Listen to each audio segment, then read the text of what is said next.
नमस्कार मंडळी, श्री स्वामी समर्थ. माझ्या जस्ट नेहाज डेली ब्लॉग मध्ये तुमचं सगळ्यांचं स्वागत. काल माझा फोन स्विच ऑफ झाला, त्यामुळे काल मी तुम्हाला इथे दाखवू नाही शकले. तर आम्ही देवरुखमधल्या अपरांत हॉटेलमध्ये काल रात्री येऊन थांबलो. आम्ही मार्लेश्वरला निघालेलो आहोत. आम्हाला पेट्रोल CNG कुठेही मिळालेलं नाही, त्यामुळे आम्ही पुन्हा देवरुखवरून करंजारीत नवरदेवाच्या घरी आलोय. आज इकडे पूजा आहे.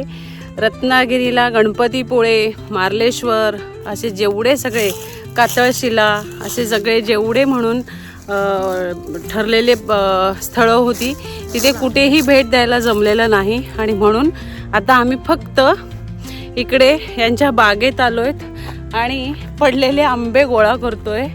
बाकी काही नाही करत आहोत. सगळे प्लॅन एकदम ठप्प कॅन्सल झालेले आहेत. हे सगळे माझे आंबे आहेत.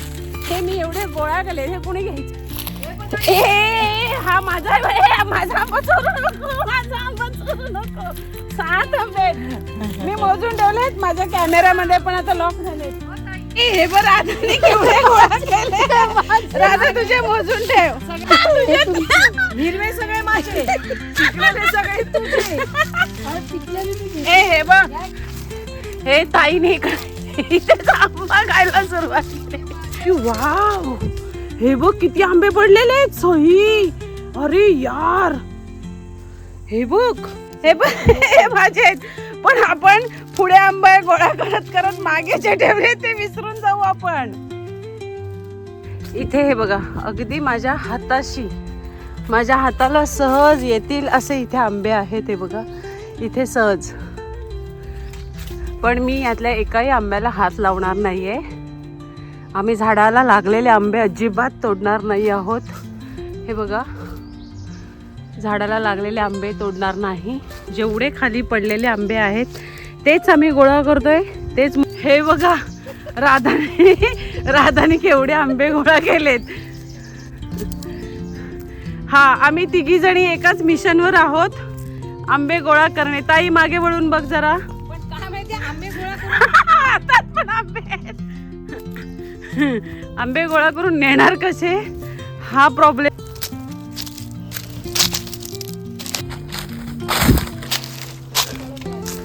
रमेश दादा म्हणाले होते, एक रिकामी गोणी घेऊन जा, तुम्हाला आंबेच आंबे मिळतील.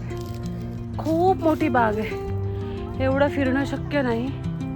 आता आम्हाला मोह आवरता घ्यावा लागेल असं वाटतंय. हा, राधाला मी ब्लॉगिंग शिकवलं आहे.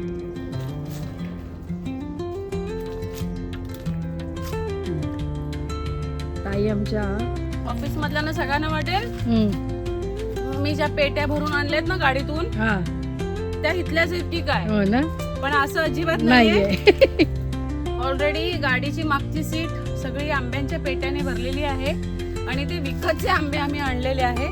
पण हे मी माझ्या बहिणीच्या आमराईतले आंबे खाते. त्यामुळे गाईज, तुम्हाला आंबे 500 रुपये डझनच काढतेच आहे. हे बघा, हे एवढे आंबे गोळा केले.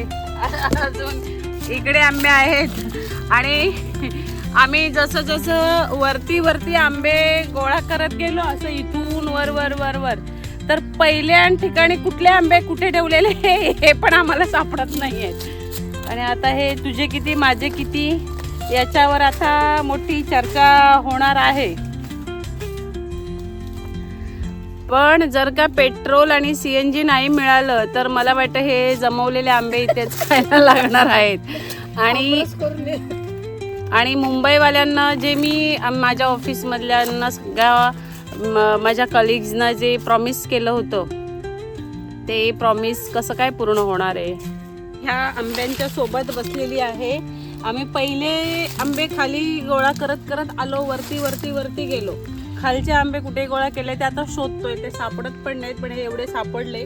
पुण्यासारखंच आहे किंमत त्याला. केवढा आहे आंबा हा बघ, अक्षरशः हा बघ, हा केवढा आहे बघ आंबा. ऑफिसवाल्यांसाठी मी आंब्यांच्या पेट्या भरून ठेवलेल्या आहेत गाडीमध्ये. पूर्ण पॅक आहे माझी गाडी आंब्यांनी. तर आता कसं येणार मुंबईला? तुम्ही जरा सजेशन द्या.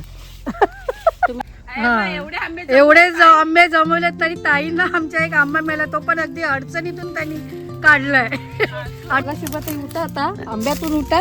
झालं हा काय बोलते, झालं ना? काय बोल, अरे बापरे, तिकडे भरायचंय, काय बोल, तिकडे आहे. तिकडे बघ एक ढीक झाडाखाली आहे. चला ताई, चला चला आंबे गोळा करूया.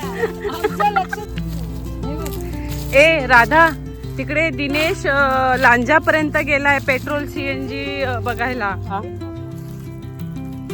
खूप पुढे जाण्यामध्ये ताकद नाही अजिबात. ताई चल, तिकडे नवरा नवरीचे ना काहीतरी विधी वगैरे आहेत, आपल्याला करायचे आहेत अजून.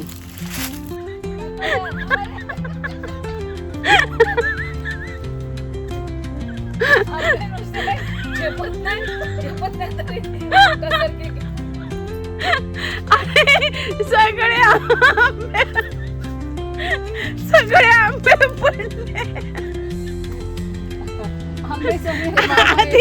आधी हे आंबे झाडावरून खाली पडले.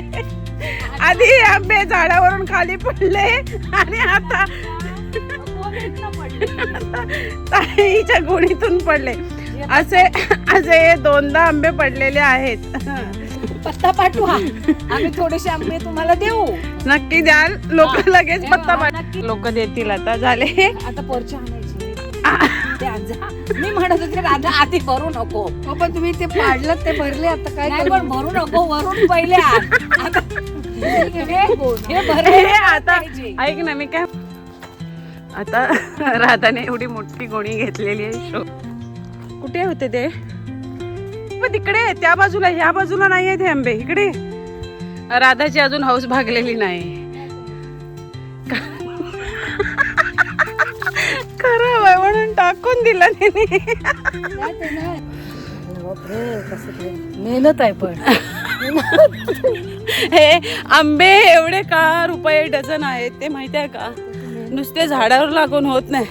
हे बघा, हे असं आम्ही आता एक गोणी भरून आणलेली आहे आणि ताईनं निव्वळ तिथे बसून मजा बघते आणि वाटणी करताना म्हणेल मला द्या, मला द्या जास्तचे आंबे. तर हा, ही एक आंबे दिसतात त्याच्यावर आमचा आंबा, आमचा आंबा एक पळाला त्याच्यात. 3दा पडलाय. एकदा झाडावरून, एकदा पिशवीतनं आणि आता इथे गडगड गडगड गडगड करत गेला. ताई आता काय करायचं? हे त्यांच्या समोर भाऊजी जाताना घेऊन जायचं, आधी ठेवा गाडी. आता झाडाखालीच ठेवा, लपून लपून ठेवा. कारण मंडपात न्यायचं कसं आहे, लग्नाच्या मंडपात कसं न्यायचं?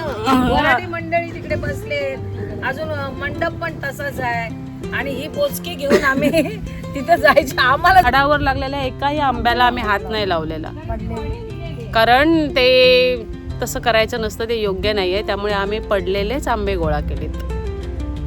आम्ही कोकणातले आहेत, आम्हाला ते जरा माहिती आहेत नियम, की असं झाडांवरच्या फळाला हात लावायचा नसतो परवानगीशिवाय. सो आम्ही तसं काही केलेलं नाही. लग्न समारंभाला आलो होतो. लग्न समारंभ संपलेला आहे. पेट्रोल मिळू दे, सीएनजी मिळू दे, विजय यांचं नाव घेते. आमचा प्रवास आम्ही घरी सुखरूप पोचू दे. तर हा होता माझा आजचा blog. Please like, share, comment and subscribe too. भेटूया पुढच्या ब्लॉगमध्ये. थँक्यू.